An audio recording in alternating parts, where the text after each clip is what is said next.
كتير مننا بيهتم بجودة الشغل وبينسى أهم حاجة وهي صحته. زي ما شفنا الوضعية اللي لسه عاملينها من شوية دي وضعية بيقعد عليها طلبة كتير ودكاترة كتير بالساعات، وما بتحسش بنفسك خالص غير بعد ما بتخلص، وما بتحسش بنفسك غير بعد فترة طويلة من الشغل بالطريقة دي ترجع تحس بمشاكل وألم في الظهر. وعشان صحتك أهم وأهم بكتير من أي شغل أنت هتطلعه، أهم من جودة الشغل نفسه، ودي الحاجة اللي هتخليك إنك تقدر تكمل بعد كده وتطلع شغل بكواليتي تعجبك.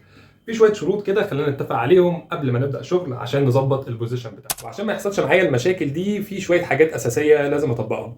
اول حاجه منهم هي ليفل الاوكلوجن بتاع البيشنت. ليفل الاوكلوجن يكون بمستوى القلب بتاعي. انا بالطريقه دي الاوكلوجن اعلى من القلب بكتير، فهضطر ان انا ظهري هيميل ورقبتي كمان هتبقى مميله، فهيحصل معايا مشاكل على المدى البعيد. فانا اول حاجه عندي هنزل ليفل الاوكلوجن بليفل القلب بتاعي. تمام كده بقى ظهري ستريت. لو انا شغال اندايركت رقبتي مفروده، ظهري مفرود. وكده احنا مش بس حلينا مشكله الظهر والرقبه، احنا في مشكله تانية اكبر معظمنا مش بياخد بالنا منها، وهي حته البيرسونال سبيس. انت كدكتور ميل او فيميل، وحتى البيشنت بتاعك سواء ميل او فيميل، حته البيرسونال سبيس ان انت تبقى راسك قريبه من البيشنت او من بق البيشنت عامه، حاجه مش لطيفه خالص انك تبقى قريب منه.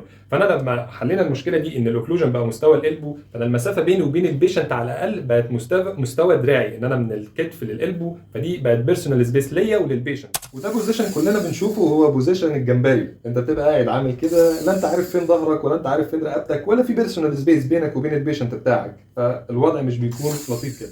فحب اقول لك يا صديقي ان ده البوزيشن الصح بتاعك. ظهرك مفرود، رقبتك مفروده، عينك بس على الميرور بتاعتك، البيرسونال سبيس بينك وبين البيشنت، والمسافه دي اتفقنا من الكتف للكوع هي دي المسافه الشخصيه ليك وللبيشنت بتاعك، وابدا ان انا اشتغل سواء دايركت او اندايركت. والبوزيشن الصح مش بس ان انا هطلع شغل بكواليتي كويسه، لا هو هيأثر معايا على المدى البعيد.